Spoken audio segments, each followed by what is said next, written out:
Hi, everyone. Welcome to the Personality Hacker Podcast. My name is Joel Mark Witt. And I'm Antonia Dodge. And today we're interviewing David B. Goldstein, a Myers-Briggs type indicator certified facilitator, and spent more than 6 years researching the connection between creativity, potential, and psychological types. He's an internationally known artist and entrepreneur, and he writes the blog courageouslycreative.com. And the reason why we have David on our podcast today is because he wrote a really awesome book called Creative You, Using Your Personality Type to Thrive. So we just want to give a big welcome to David. Thanks, Antonia, and thanks, Joel. I'm happy to be here to talk with you. Awesome. So, Creative You wrote this book, right? About being creative, using your personality type to thrive and be creative. I did. Yeah, give us a story, unpack this for us. Why did you write this? This is an exciting book. Well, it's really about how everyone can be creative in their own way using their own personality type. And do you want to know how it came about? Yeah, I do. It's kind of a story that I think a lot of people will relate to. It's how we actually get discouraged away from our creativity. Okay. And I always saw myself as a creative person. And around the year 2000, I wanted to go back to paintings. I started taking watercolor classes through continuing education, like a lot of people do. And I took 3 or 4 different beginning classes, one after another, and each one the teacher was saying something completely different that didn't resonate with me. One would say, you have to paint from life, or you have to work for your imagination, or the colors have to be exact, or you have to make up the colors.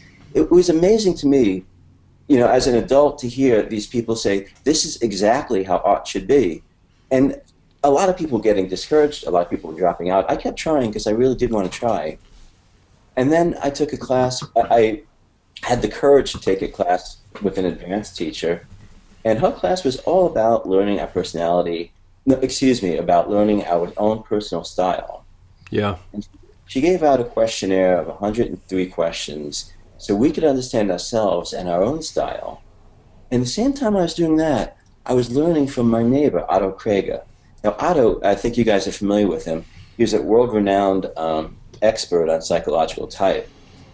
And he was showing me all about Myers-Briggs at the same time, and I saw this relationship between the personal style the teacher was showing and Myers-Briggs. And then I looked around the room, and I knew the other students, and I saw the person across the table from me. She would paint every brick and every teeny detail. And then the guy across the room, he would just be using his emotions, and whatever he felt, those were the colors he would just be splashing across in big strokes. And I looked around the room, and I saw someone's really into landscapes, and I saw it kind of fit with their personality. And someone else is totally into doing portraits and people and emotions. And I saw this connection, and it was really exciting. And I brought it to Otto, and he said, yeah, that's a good idea, kid. I mean, he was, this expert, a neighbor and my great friend. And he said, oh, that's worth considering. We should do something with that. But we were both really busy at the time. And but as time went on, I saw more and more people saying they were discouraged away from something, even a business plan or whatever they were creating. People were just saying, I used to be creative, but I was discouraged away. And I realized a big reason people were discouraged away was because they were discouraged away by a teacher who was showing us how they do it, but it wasn't how we do it. Yeah. And we just saw the value of writing a book together to show people and to help them be creative. You hit on something that is really the heart and soul of what we do here at Personality Hacker, which is we love to see people grow and be creative and do things based on the uniqueness of them, not a template that they've been handed. Because we're all showing up, and we just had a conversation right before we started the podcast about how you've ever, and we've talked about this on the podcast before, you've ever pick up a book that is written by somebody of a different personality type. It may not resonate with you because it's written for that person, and that's their perspective. That's how they do personal development or business or whatever, and it's not related. And what you're basically saying is it's similar in creativity in the way you express yourself as well. Is if you try to do it the way someone else tells you to do it, you're not gonna have like a good time of it, basically, because you're unique. You bring a unique creative style to the table, and probably the teachers, like you're saying, don't necessarily realize that about themselves. They don't realize that they're projecting their image of creativity onto students and people as they go through life. Right. And different types get discouraged away. I always had this confidence, this inner confidence that my mom gave me to keep going because I saw myself as creative. But so many people are discouraged away at a very young age because they see the teacher as an authority figure, and that's how it is. That's how it's right. And you're right. The same thing with books. The same thing with theories. Maslow's hierarchy of needs, according to Otto, was an INTJ type of theory, and it would apply more to maybe an INTJ would get that more than someone else. Huh, that's interesting. Yeah, I'm actually looking at Otto's books on my shelf right now. I'm looking at like 16 Ways to Love Your Lover, and so Otto was a pretty big name. So you happen to be his neighbor, and Right. so you got to learn from the man himself by like casually going and hanging out with him. I was actually going to ask you why personality types are important enough to you as an individual to write this book, but I'm assuming that the etymology of that question is somewhere in there. That I mean, I think you maybe even answered it, that you were understanding creativity in sort of unique personality ways, and you were simultaneously learning about personality types, and they just all clicked for you. Is that kind of like the reason why right now you're really passionate about this enough to write a book, or is there another story in there about why personality types in particular resonate with you? I'll tell you another story, and it gives you some light into Otto. Otto, he was this charismatic, generous man. He was part of this happy hour group we were part of, a social club. And when people get admitted into this group, and it's kind of by, you get voted in, the first thing Otto does is take you aside and give you the Myers-Briggs, which is kind of weird. But everyone in this group knows the Myers-Briggs type, and practically everyone in our neighborhood does. So we live in this lake community, and everyone knows their type, and the neighbors get along so well just because of this. It's amazing. When I was researching the book, a lot of it was interviewing people I knew and asking them how they were creative, just people who were neighbors of mine. So it's kind of an incredible community we live in here, all because of Otto. So That's really actually that would be a really cool place to come in and study, like how many of those, how many neighbor relationships have been improved because people recognize personality types. What is your sort of hypothesis on why people get along based on knowing their type? I think when we understand ourselves and we understand people with different types, we understand they're not being malicious, they're just being themselves. And we see people for who they are, what their strengths are, and we don't get upset. Mm-hmm. And really, I think that's the key. Just for example, there's a big difference between the judging and perceiving types. The judges obviously like to make decisions and reach closure. The perceiving types are always keeping things open. They make decisions, but they always want to keep things open. And that can cause a lot of friction between judges and perceivers. But just by knowing this is who they are as people, you don't get angry, and you can work with this. Yeah. We've talked about in previous podcasts how recognizing that people are wired fundamentally differently means that they're not, when they don't see what you see, it's not because they're being obnoxious or deliberately obtuse. They're just seeing a different part of, say, the elephant, right? You've got the trunk and they've got the tail. And there's, like you said, there's no malice to that. It's just that they're coming from a different perspective. And that actually leads me to one of the things that I thought in the book that was the most intriguing. That was really interesting how you break down, like, even specific styles of art. You talked about painting and sculpting and wordsmithing and how the different types are going to come at it. But I thought one of the things that struck me as I was reading the book was and it's not very long, but it's a short portion on criticism. How we're going to critique ourselves in a very unique way, but we're also going to receive criticism based on the person's, effectively, their bias, their type bias. So if you get criticism, it may or may not be valid for you. It may or may not be something that you need to hear. But then at the same time, it's also good to open yourself up to it. Like it was just a really interesting little part on criticism. And based on what you're talking about, everybody brings those type biases in, and they're going to critique based on how they see the world. And it doesn't mean that they necessarily dislike what you're doing or that they're being obnoxious to you. It's that they're seeing a different part of what you've created. And so would you be willing to expand a little bit more on that criticism piece and, like, when you get critiques, kind of how to both accept real world feedback, but not hold on to it too tightly. Yeah, that's you're right. It's only 3 or 4 pages, but I think it's some of the most important parts of the book, and it's why we get discouraged away from a lot of things we do because of the criticism. And there's a lot of value in criticism because it teaches us how to develop and how to be better at what we're doing. But let me just say, the first thing about criticism is if you're doing something you're passionate about, you should never let someone else tell you you shouldn't be doing it or to discourage you away from doing it what you're passionate about. Mm-hmm. If it's a growth opportunity from the criticism, take it. But if it's pushing you away and discouraging you, don't. But just for example, if you create a painting, a sensing type might look at it and go, I can't really make out the figures. Can you make them more clear? And that might not be what the intuitive is really trying to show. And if you follow that person's criticism, it might not be valid for you. There's another time when if we act within our type, and especially if we're a type that's a minority, the NTs, for example, what do they make up? 20% or less of the population. So if you create for yourself, but you want to reach a broad audience, it really is important to listen to maybe a sensing feeler about what they think is important and try to bring in some of those elements. So it really matters understanding what audience you're trying to create for. When you create for yourself, try to separate out the person's type biases if you know them. And just here's an example with extroverts, especially extrovert perceiving types. A lot of times they're talking when they're giving criticism. And they're talking what they're immediately thinking about. But someone else who might be an SJ might be thinking, wow, that's carved in stone, that's absolute.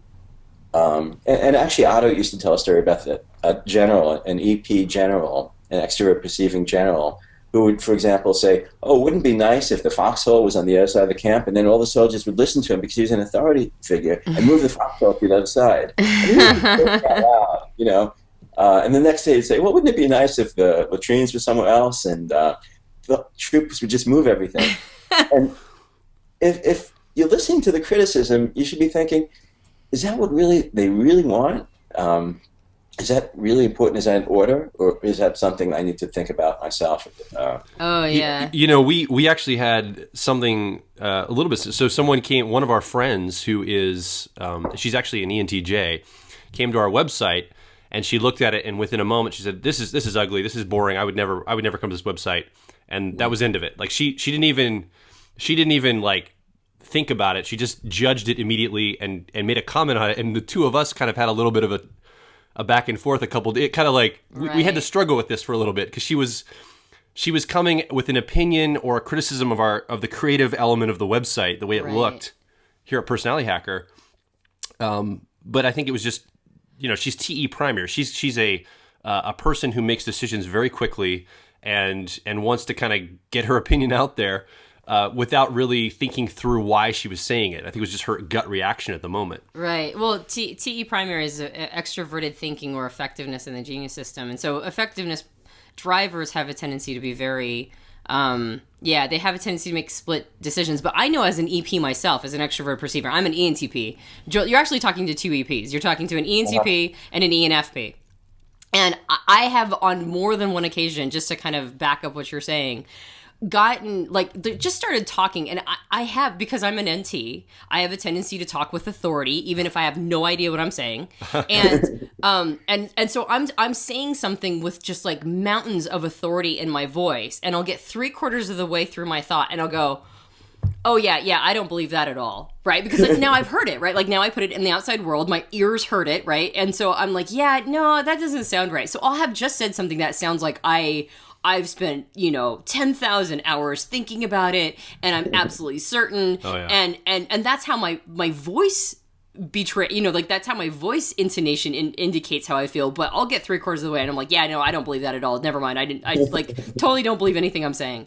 And people go, it puts people in a tailspin. I know that. I know that that's happened. Thank God you're not a general. Yeah, because the latrines would be hopping like 3 or 4 times a day. So. No, that's absolutely true. And as opposed to, say, an introverted judger, that would never put something out in the world that they hadn't vetted first, right? Like they're not going to be idea generating in the outside world. So if an IJ gets some criticism, they assume that the person's like been thoughtful, thought it over, vetted it, and then spoke it. So that piece on criticism I thought was so powerful, because people have even different ways of asking themselves if they have criticism, right? Like even like the process of an EP, they're talking to try to figure out even if they have criticism, as opposed to an IJ that would never share it unless they, it was an intimate friend or they really felt strongly about it or whatever. So just even understanding how the different thought processes work at all, even before you get to the specific criticism, is really important. Unless you have more to say on that, because I do want to go back to that if that's okay. I just got a question that popped up. Yeah, do you believe that there are certain types that, because of our societal bias, have a greater tendency to be discouraged from reaching out for, any sort of like artistic pursuit? Do you think that we have a societal bias against certain types and their style of artistry? I'm not sure a societal bias as much as, from a society away from type, people in power don't want to change the status quo, and they're less likely to accept new ideas because it threatens what worked for them, how they got to their position. And I think that's a really powerful societal bias, conscious or unconscious. It's, you're in charge. You're in charge because you built the system. Someone else comes in with a new idea, it changes the power structure. And I think that's a very important distinction. One thing that's happening now with the internet is that, and I talk about that too, there used to be a lot of gatekeepers. Right now there's no gatekeepers. If you want to have a radio show 20 years ago, you had to go through like a few different radio stations. Now anyone could start this with a podcast. There's no gatekeepers. So we could all express ideas, and it's wonderful, and we could all find like audiences. It's not just one mass audience. We find these fractured audiences of people who are passionate about certain subjects. Mm-hmm. So I'd say, look at the gatekeepers, and if they accept you, great. But if not, find a hole in the fence. Find another way to do it. Man, that is such a good point. We talk about that a lot, how media is changing so quickly, and the establishment, whatever you want to, the establishment, capital T, capital E, however you want to see that, they double down on old ways of doing business, but they can't. It's like, it doesn't really matter that the music industry's doubled down on making sure that you buy CDs. Like, it doesn't really matter. People are going to distribute their music however they want to. And so what's really fascinating about that is, and this is probably, if I'm not mistaken, a big kind of message, or this is kind of a big part of the message that I'm getting from you now in combination with having read the book, is that there are no gatekeepers except for ourselves. Like, if we're going to buy into this old way of thinking, like if we're going to sort of maintain a more archaic, concept of, I can't do that because, only really amazing people, and then fill in the blank with whatever it is, that you have to do everything in the traditional way, and you're gonna have to be a starving artist, etc. It's more about the limitations we give ourselves than the limitations that we have logistically, because logistically we've entered a space where we have almost no limitations, like you said. Like we buy $100 microphone and we start a podcast, and like you said, we have a radio show now, and now we have listeners, right? We get like 10,000 downloads a month, and it's like it's becoming a big deal, and all we had to do was get an $8 service a month. Well, it really becomes a meritocracy of creativity. Then the creative cream rises to the top. People who are they have a great message and people resonate with it, and it actually gives the artist, the creative person, the ability to refine their craft. And the better they communicate and the better people resonate with it, the more likely they're going to have an audience that will appreciate it. Right. So basically, the gatekeeper then becomes personal permission. Right, absolutely. And we all should give ourselves that permission to try, at least try, and see what builds, what works. If you had one overarching message in your book, and for those who are listening, I definitely recommend getting the book Creative You. But if you had one overarching message, if we haven't already touched on it, what would you say your book is fundamentally trying to communicate? It's trying to show, creative you is trying to show that everyone is creative in their own way, and we all could be more creative if we understand that personality type. And that's really fundamentally what the theme throughout the book. It's knowing yourself. The more you know yourself, the more you can be creative. And in fact, our differences are our greatest strengths. And a lot of times we think that, schools socialize us, it's all about being the same. But the way we're different, the way we're unique, that is our greatest strength. So it's really our creative differences that are our greatest strengths. And knowing ourselves, knowing what's our differences are, it becomes a really powerful way to be creative. And we all are creative is another theme. Yeah. Yeah, actually what you're just saying, I know that sounded like a show closing question, but hey, can you wrap it all up? Okay, now I'm going to go off on another tangent. But that's how we roll. So you're talking about schools, and that our greatest strength is the fact that we're all different. And we get I believe that we get a lot of propaganda to sort of toe the line. And what you were talking about in your book at a certain point was reclaiming your childhood and going back to a childish space. And it made me think of, for ENFPs and ESFPs, our number one book that we recommend that they read in order to, develop as a better person and become a better version of themselves is a book called The Artist's Way by Julie Cameron. And she, if I'm not mistaken, she talks about reclaiming sort of that childhood wonder, and she talks about a lot of stuff. But that's one. That's one of the things that she talks about. And so, can you just kind of talk a little bit about how you see, like sort of the implications of that, or what does it mean to sort of reclaim that childhood creativity? Sure. And a lot of times when I ask people, well, what did you use? People say I'm not creative. I say, what did you used to like? Well, I used to like to dance. I used to like to sing. I gave it up when I was when I was like in fifth grade because a teacher criticized me, or my parents said I was too loud, or go back to the things you used to love, because somewhere along the lines, usually around the age of, or the grades of 3 to 5th grade, we were discouraged away, often for the wrong reasons.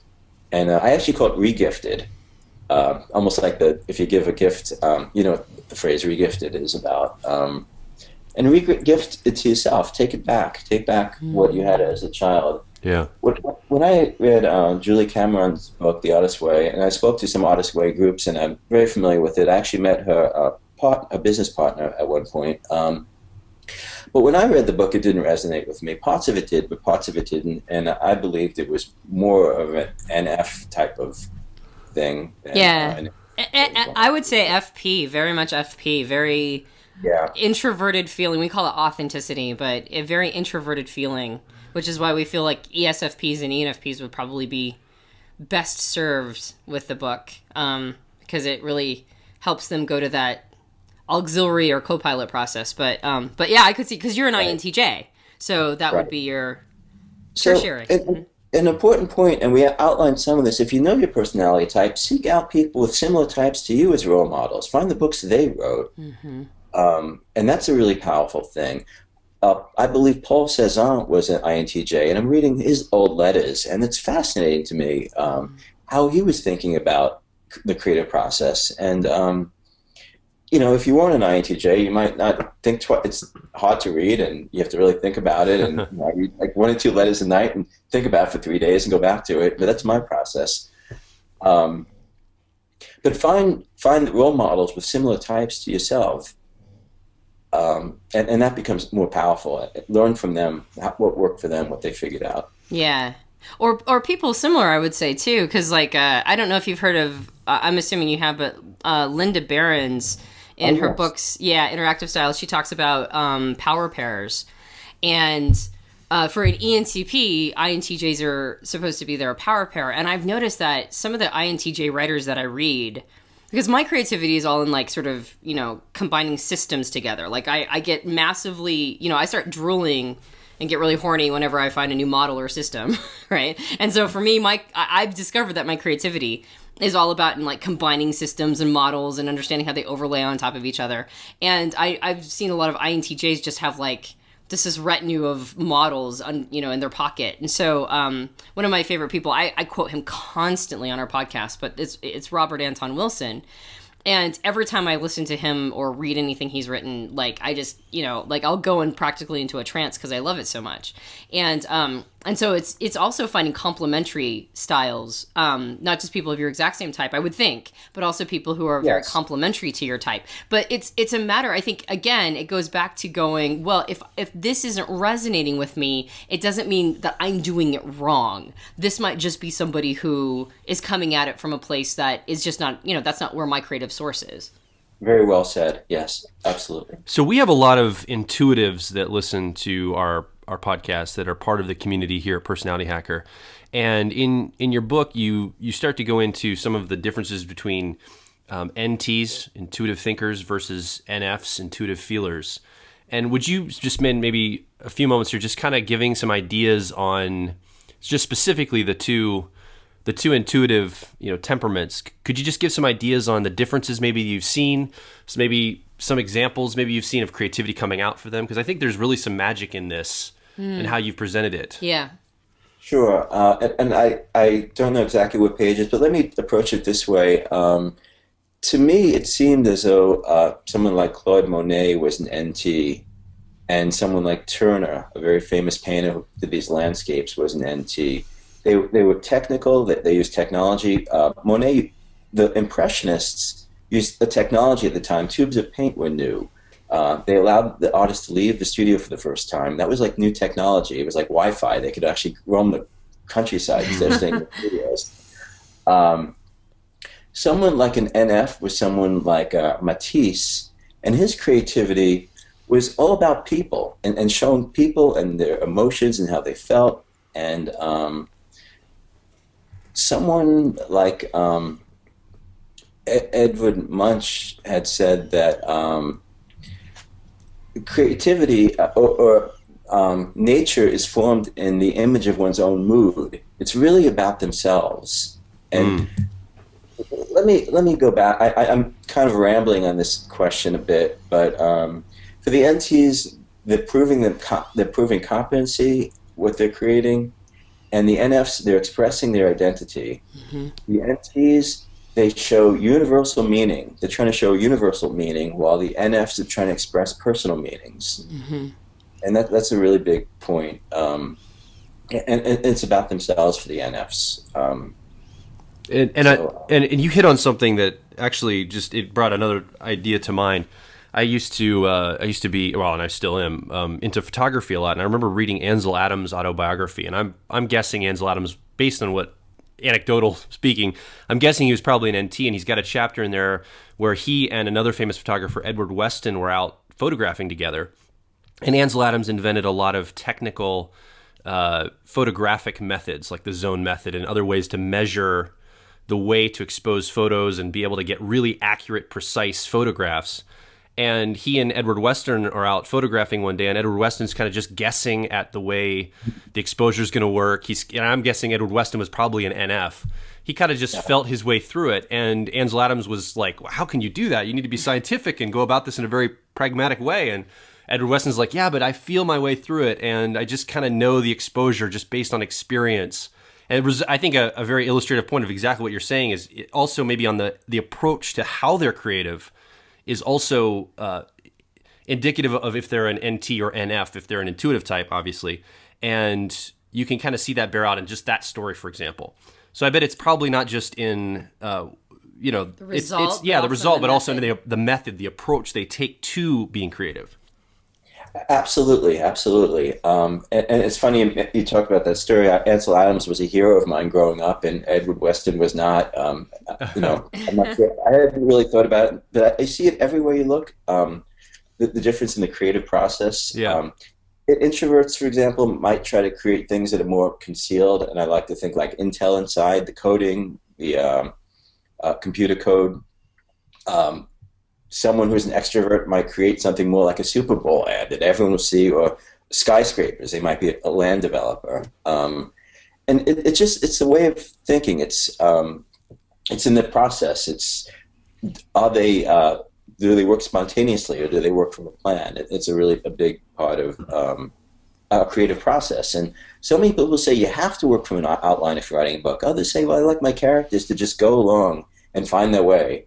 And it's really a judging, perceiving difference. And again, there's English teachers out there saying there's one right way, and if you try it, it doesn't work for you, you kind of give up, and that's kind of the problem. That's kind of what the book is about, showing you not to give up. Totally. To use an example of people that I know, I'm going to do a little bit of shameless name dropping. I don't usually do this, but so my brother is a science fiction writer, and he co-authored a series of science fiction books that have, I mean, they've really blown up. They're making a TV show off of based on it. It's called The Expanse Theory, the series. The original book was called Leviathan Wakes. And they're doing extremely well. Well, my brother also, at the same time, he no longer is, but he was the personal assistant of George R.R. Martin, who was the one that wrote the Game of Thrones books that have become hugely popular. And George is most likely an INFP. I've met him. It just, everything about him feels very INFP to me. Whereas my brother's an ENTJ. And the way that my brother was talking about their two different styles of writing, like George needs his own computer in his own on his own desk in a room that has like been perfectly sort of constructed to make sure that he gets, he can get as much creativity out of himself as possible. Whereas my brother can write anywhere. Like he can write under like the chairs at an airport, on a red-eye flight and bang out a chapter, and he doesn't need any specific context, right? Because he just gets it done. And of course, they're using completely polar opposite processes as their primary and as their inferior. And it was really interesting to hear my brother be like, oh, I don't understand writers like that like need everything to be perfect, right? And he was like really dismissive of it. And I was like, yeah, but that's because you're an ENTJ. That's because you get it done no matter what the context is. And it was just really interesting to hear him talk about that and go, so that's, of course you're going to feel that way. And of course the person who's opposite of you is going to feel the exact opposite way. And I think it's just it's a matter of giving space or holding space for other people's processes and not looking down on them if they're doing it in a different way than you. And especially if you're receiving the message that somebody's doing it a different way and theirs is the superior way, to kind of take it with a grain of salt and not be too, not be too impacted by that sort of message. Yeah, that's a great story. It's very, very true. And again, I call that creative differences. When we understand that creative differences, they become our greatest strengths. Otto and I'm an introvert and Otto is an extrovert, and if I brought a new idea to him, he'd say, okay, let's get everyone together, let's round up the troops, let's test the idea, let's share it with everyone. It's like, wait, maybe we shouldn't be sharing this right away. Let me think about it a little. And we both used our methods, and we came together and worked together very well. And I think because we understood the differences of the processes. And it's really about understanding the difference of our partners, our peers, when we're working together. One thing, another point that I think is kind of important, is a lot of times, at least in business, we hire people who are a lot like us. Yeah. We go on and on about this. Okay. We do. We talk about this a lot. I want to hear what you have to say, but I'm laughing because we talk about this constantly. Anyway, please, I want to hear what you have to say on the subject. Well, we hire people a lot like us, and we surround ourselves with friends who are a lot like us. But I'd say one of the greatest things you could do is find someone who's really different and get their opinion and let them join the group. And if they could stand hanging out with you, then you get a lot of value, a real lot of value. Yeah, whenever we run into somebody similar of our type, we always say, especially in a business context when we're hiring, we always say, you just like the cut of that person's jib and you're not sure why. And then when somebody of the opposite type comes in, you're like, they're a dud.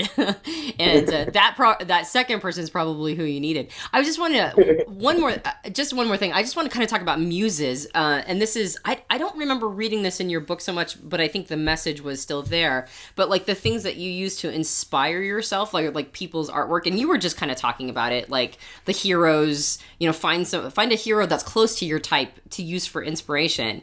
And I was thinking, I remember growing up, I don't draw. I've never really been a person who draws or paints. Like that's never been particularly interesting to me. So it's not really something I pursued.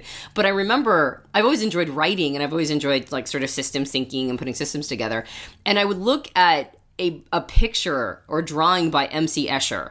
And I remember just having that drawing in front of me was incredibly inspiring, even though my form of art was very different than his, right? Like he was an actual drawer. I mean, artist. Or in the traditional sense of drawing, and looking at his stuff would get me inspired to write, which was interesting. So, do you have anything on sort of that, like finding people who are similar types, but maybe are in a different medium, like music or painting or whatever, and that you can sort of use them as a muse to to focus that into whatever your particular artistry is?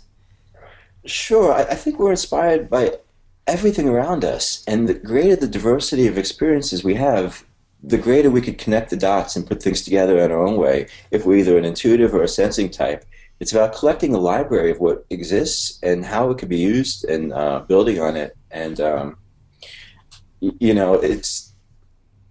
we're inspired by so much around us, whatever medium we're in. So I think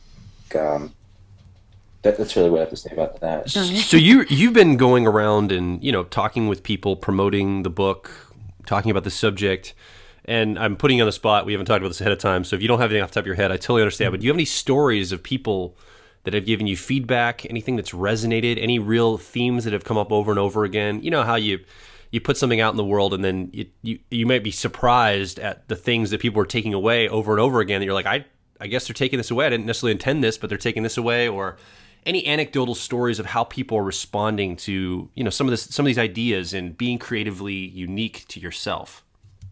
Yeah, almost every week I get an email or two from someone who it really seems it's changing their lives, and we're reaching a lot of thought leaders, and I think that's going to help the ideas trickle down throughout our society.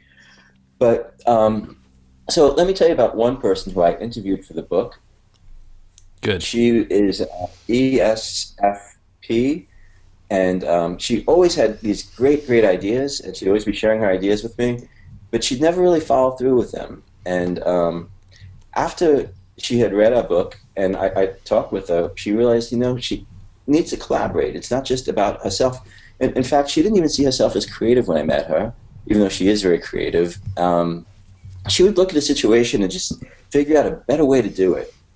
And when I interviewed her, she says, well, I'm not creative. She pointed to someone else, and she said, well, that guy actually completes his projects. He brought 2 things to market, and, he's an entrepreneur. And I told her what she needs to do is team up with people who are going to help her complete the project, someone with different personality preferences, probably someone with an SJ on the team to make sure she follows through with her ideas. Yeah. So she actually, one of her latest ideas about 6 months ago, she put together a team of about 5 people. She's good at getting people excited about the idea, so she had to actually join together. They brought it to a startup convention, like one of these Kickstarter type of things where the venture capital people come in. Yeah. And they won first prize, and they got venture funding. And they have been working on it for the last 6 months, and they're just about to launch. And I've never seen her this excited and this close to actually bringing something to market, and it's really very exciting for her. And I think in a very small way, I mean, she's been doing this, and it hasn't been working. I gave this little bit of guidance, and now it's working. And now it's I'm not taking credit; it's all her, but I helped her, and it's very exciting. Absolutely. You mentioned something just now when you're talking about her. You said she didn't see herself as necessarily a creative person, and then earlier you were talking about basically giving yourself permission to be creative. Do you think it's people, they truly don't see themselves, they don't identify with being creative, and they're unable to, and they don't see that, or they do see it but they can't give themselves permission? Or do you think it's a mix of both, and do certain types have one versus the other maybe? I think it's a mix of both. In fact, one of the themes when I was interviewing people for the book was that I would seek out people I saw as really creative, chefs, artists, singers, engineers. Mm-hmm. An engineer with 20 patents I interviewed, and he said, well, I'm not creative. And all these people would say, I'm not creative. They'd always point to someone else. They always had this myth that there's this creative type, like this crazy guy in the graphics department who was always throwing around crazy ideas or something. And but it wasn't them. There's this myth that it's this mythical type of person, this Einstein. And why do we have that? Why do you think we as humans have that inkling? That's our default. Yeah, well, I think it goes back to the schools. You do something, when you do something creative in the third grade, you paint the sky purple, and you're really excited about it because you did something innovative. That's usually the thing you get criticized for. When you do something new outside the norm, so we get discouraged away from trying anything new because new is different, and that's where we get laughed at for, which is really unfortunate. And I think that's where it originates. And then gets reinforced. You get to that job, that cubicle land job, and you want to implement. I've had this happen in my employment before. I've wanted to implement a really creative idea, and I've thought about it, and I'm really excited. And I go before the powers that be and present this, and it's like crickets, and you're like, oh, okay, like crickets at best, and like get out of here, you crazy idiot at worst. If you come with that kind of that passion in a context that doesn't necessarily embrace it organically, in that way. Right. And in our book, we give a few pages on how to present your ideas to different groups. The sensing types want to know how it's going to work today, how it's going to be practical, what it's going to cost, how it's going to benefit right now, what's going to solve immediate problems. The intuitives might be thinking about how it's going to solve future problems, and how it's going to fit in with the whole scheme of things. And when you present, it's good to know that the people you're presenting to are probably going to be a lot of different types. And we kind of have a checklist of things you should go through to try to make sure the idea you're presenting hits on something that's going to appeal to everyone. Yeah, well, and going back to what you said before about needing to, sometimes you just need to collaborate with somebody else. Man, how true that is. I mean, like for me, as a person who has taught myself to be sort of radically independent and like I'll do it all on my own. When I started this business, like there was a moment where I'm like, I cannot do this on my own. Like I can't. Like I have to have somebody else helping me with different tool sets, with different skills, like just basically somebody who's making up for anything that I'm just not able to bring to the table. And when I had that moment of realization, I was like, oh, well, then I got to go find that person. And you talked about in your book, Vincent van Gogh and his brother Theo, and how Vincent chose to partner with his brother Theo, which may or may not have been a very good idea because even though Theo was really supportive, he was maybe not the best person to manage his stuff. So this idea of making sure that, it feels like there's a process here. It's like, okay, so you initially need to be seeing yourself as creative. Like that's the first step. The first step is to give yourself permission to see yourself as creative. And then the second step is to find, creative mentors, people who are similar to you, people who, might be able to sort of see that the way is already, the path has already been paved, and so kind of go down the direction of their style of inspiration, and to recognize that you have that creativity and just sort of do it, like get back into your childhood or whatever you need.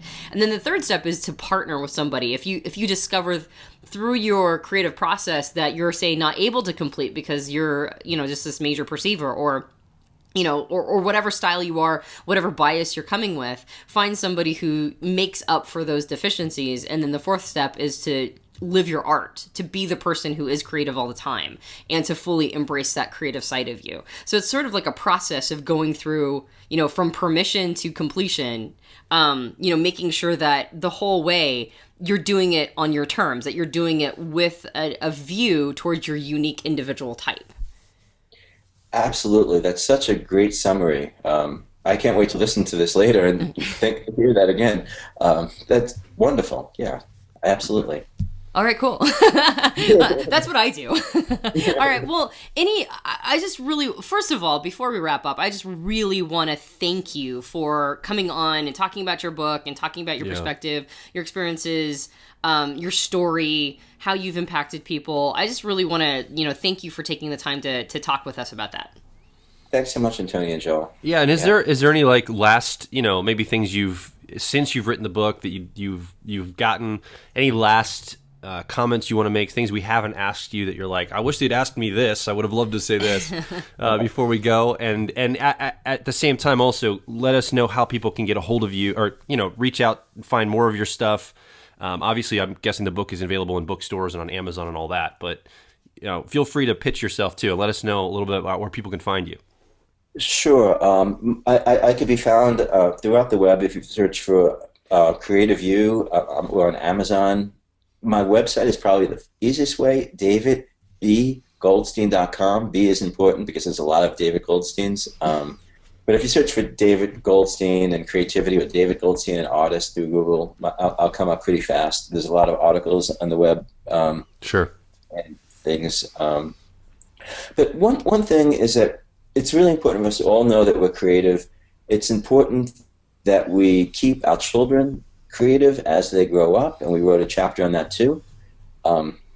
And that's a really important chapter because it's really the key where people got discouraged away. You can go back to the point where you were discouraged away, kind of see why, and then get back into something that you're really passionate about. And today, it's important for all of us to be creative. The world is very global. We all have to use our strengths, understand what our strengths are, and then collaborate to find people to do everything else. And that's really the key, I think, to being successful in the world today. And the key is to understand ourselves first. And that's really what it's about. Okay. That's awesome. Well, we love your message. We love your book. We really appreciate you being on, and we'll keep in touch. Yeah. So the book again is Creative You by David B. Goldstein, and we're gonna have the link right below this podcast if you're on our website, so you can click on that and go right to the Amazon place to find the book, and we'll also have David's website there as well for you to be able to find him. If you'd like to join the personality discussion, the community here at Personality Hacker, please come over to facebook.com/personality hacker, twitter.com/personality hack. And again, we've got a growing community of like minds, just like you, that are discussing these issues, talking about things, asking questions, commenting, supporting each other in creative journeys, supporting each other as you're being uniquely creative in whatever you're doing in life. We want to be there for you. So we really want to encourage you to come over and, of course, subscribe to the podcast and keep joining us every week on this. Thanks for joining us, David. We can't wait to talk to you more in the future. And my name is Joel Mark Witt. And I'm Antonia Dodge. And this has been the Personality Hacker Podcast. We will talk to you on the next episode.